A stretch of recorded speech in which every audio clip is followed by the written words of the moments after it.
Ito na mga kabasketball, 10 players sa Gilas 30-man pool na ipinasa ng SBP para sa Asian Games.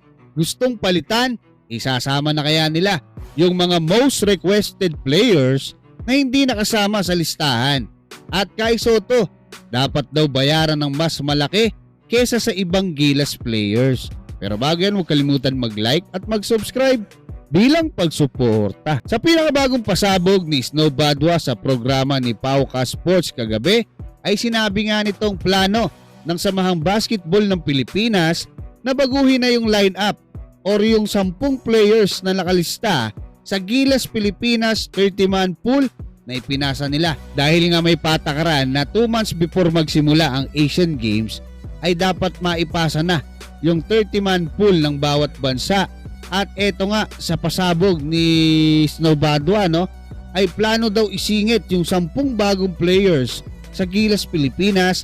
Pero ang tanong, sino-sino kaya ang mga matatanggal at sino-sino yung mga papasok?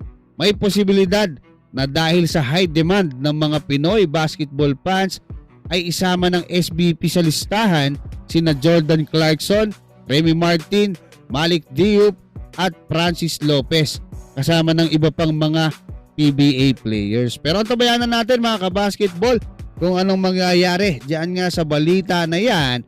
At sa naging statement naman ni Pau Salud, ni Pauka Sports, ay sinabi nga nitong dapat lang daw na bayaran si Kai Soto ng mas malaki kaysa sa ibang Gilas Pilipinas players dahil nga naiaangat niya ang laro ng Gilas Pilipinas kapag present siya sa team.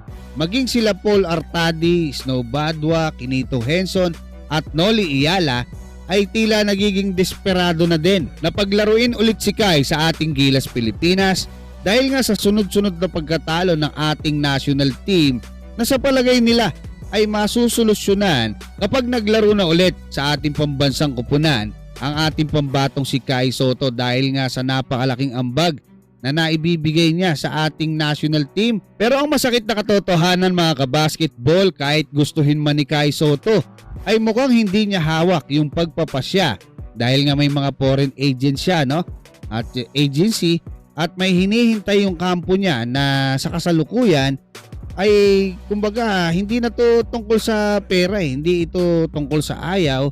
Pero gaya nga ng sinabi ni Coach Tim Cone, baka magkaroon ng conflict o problema sa schedule yung pagtungo ni Kai Soto sa US doon nga sa paglalaro niya sa ating national team. Pero siyempre umaasa si Coach Tim Cone ng mga Pinoy basketball fans na magagawa ng paraan na makapaglaro si Kai sa ating national team ngayong August kontra sa Jordan at Iran dahil talagang nagiging ibang level ang laruan ng ating Gilas Pilipinas kapag nandyan sa loob ang ating pambatong si Kai Soto.